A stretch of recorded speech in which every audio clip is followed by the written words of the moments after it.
So thank you all so much for welcoming me today to Maastricht. I had a lovely view of the countryside overnight as my flight got canceled and my train switched in Utrecht. But you didn't tell me that the train from Utrecht has 2 parts to it. So I had a lovely time. Let's just leave it at that. That I am particularly pleased to be with you here today. So I thought I would just tell you a little bit about some of the facts as they've unfolded over the years of internet censorship and how it bears on the press, and then end on some thoughts about what it means to be press today and how we might conceive of that role and that job. I do hope this is your website. I don't speak the language, so forgive me if this is like a sausage salesperson or something, but I guess in some respect it is. Suppose you're a newspaper and you have a message you want to get out, and you have made a website, so now it's not just on print, but it's available to the world at large. What are the ways in which something might happen on today's internet to stop your message getting to somebody who wants to see it? Let me take that question up first with some of the research we've done at something called the OpenNet Initiative, a joint project of Harvard University, Oxford, Cambridge, and the University of Toronto. So here is my very basic diagram of how information gets from one place to another on the internet. Here's what you might call the source of the information. So say it's a newspaper in the Netherlands. You've got an internet service provider, that's your ISP.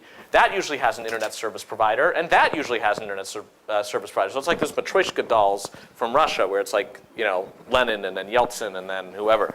And then it pops out of that internet service provider into what we call the cloud. That's a technical term meaning the middle of the internet. And in part, the reason it's a cloud is because the way we move data around is, to me, still so unexpected. The internet is a collective hallucination.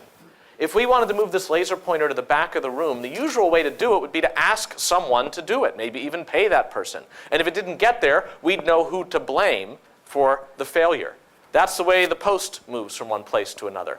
It's not how the internet works. To get this to the back the internet way, I would simply hand it to you, and you would hand it back to her, and she would hand it back to him, and we trust each other to just keep passing stuff. We are the network, as well as each of us a possible destination. This is called best efforts routing, also known as send it and pray, or every packet an adventure. And it's amazing. They didn't think this could work when it scaled, and yet somehow magically it works. But it also means that because there's no guarantee and no one party responsible for getting your data from one place to the other, if it shouldn't arrive, it's a real puzzle as to what happened. The general idea is you're just supposed to try again. So we could see blockages taking place anywhere in the cloud along the so-called backbones, or they could take place near the person who wants to get the data, or they could take place close to the source. So let's talk about the source first as a form of filtering. Now, one obvious way to filter at the source is simply to convince the entity here not to publish. You can do that through threats, through intimidation, through a law that attaches to that entity with enough jurisdictional reach that when the law passes, you've got to listen to it. And wherever you might be headquartered, it means if the police can get you, then you might well find yourself limited by what the law in your jurisdiction requires. In part, that inspired the founding of a country called Sealand, an abandoned anti-aircraft platform off the coast of Great Britain, for which a man who called himself Prince Roy, he worked at a seafood processing plant by day, and then he would take a dinghy over to Sealand and rule over it by night. And he thought he would put big servers in the pylons and have it be a data haven. Surprisingly, it did not work out. So anyway, let's talk about more subtle filtering that might take place other than just your government tells you don't put this online or you'll be in trouble. And I call this selective filtering, or the check-a-box solution. And you see it actually taking the lead in copyright. Because copyright licenses, legacy that they are, used to carve up the world into all sorts of regions. And you know how you get American movies about 10 years after they're released in America? That's an example of chronological windowing done to make sure that the populace is ready to see all that Hollywood has to offer. And so if I'm in Britain and I want to watch something on Showtime, I click here and it just says, sorry, we're really apologetic, but they're intended for access only from within the United States. Anybody in America can see it, but you can't. Another part of the global campaign of understanding that the United States has been embarked on for the past 8 years. So another example from MTV, copyrights restrict us from playing this video outside the US. A more declarative statement, copyrights being the actor in this sentence. I guess there are newspaper editors here. This is a weird sentence, right? You wouldn't say like, copyrights did this yesterday and then took a break.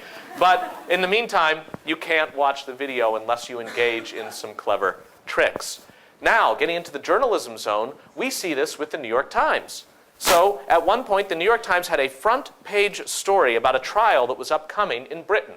And the lawyers at the New York Times, in their own view, thought that this article, if published in Britain, would run afoul of the very tight protections for defendants there that include a clamp on pretrial publicity.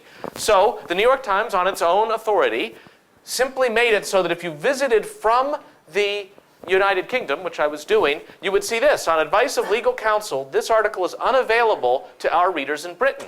This arises from a requirement that prohibits publication of prejudicial information prior to trial. So we're publishing prejudicial information. It's just going to be available to everybody outside of Britain. So that's an example of geographic windowing undertaken at the source. This is the New York Times choosing to do this, either because they respect the idea not to prejudice the trial or because they don't want to get in trouble with the Brits. Another example from one of the more important internet content intermediaries, Google. Here is a search on Google at google.com for Stormfront, and the first hit is a neo-fascist organization. If you search for it in google.de, the German language version of Google, which if you ask for google.com in Germany, you will automatically be redirected to, although you can click a link that says, no, I want google.com, you will see that it's just gone. It's just not there. And that's because somebody in Germany, in a very informal arrangement, has called Google and said, this is not legal in Germany. Please eliminate it from your index. And Google has been willing to take it out of the DE, and they actually, for their own convenience, it's the same as FR. Anything out of DE gets out of FR and vice versa. The Germans and the French together again in censorship. And this, to me, is an interesting example at a couple of layers, because on one hand, at the first layer, you say, wow, that's pretty serious censorship. Somebody can pick up the phone and just make something go out of the index. On the other hand, to me, it seems possibly more expressive than it is functional, because the Germans and the French have not asked Google to remove this from google.com when the person accessing google.com is coming from France or Germany. They've only removed it from google.fr for everyone in the world. So it's an interesting, different way of slicing the pie, if you see what I mean, in terms of filtering. And this to me says that even the French and German governments, they feel like they owe some obligation to maintain these laws, but they basically identify with the little DE here more than they do with whether or not people in Germany can actually see this kind of stuff. And to be sure, we see restrictions go in the other direction. This is a video on Google Video involving a controlled detonation of an improvised explosive device in Iraq by American soldiers. They had already found it. They didn't want it to be a danger to anybody, so they blew it up. And this is what I saw when I played it in the UK. When I tried to play it from America, it said, this video is not playable in your country. Now, I mean, the laws of physics obtain the same way in America, so that was a little confusing. Some people online speculated that perhaps Donald Rumsfeld, in all of his free time, the Secretary of Defense, had somehow wanted this to be squelched. The actual answer is, whoever submits a video to one of these user-generated content sites has an opportunity in describing it and labeling it when they first put it there to say regional restrict, select the countries where the video won't be shown. And so if you're not feeling good towards Israel, just click Israel. If you don't want Palestine to see it, let's get rid of them too. In fact, the whole Middle East will just pretend it doesn't exist. It's a strange technology handed to the people who are distributing content, and then you can see it could mean to them, well, I don't know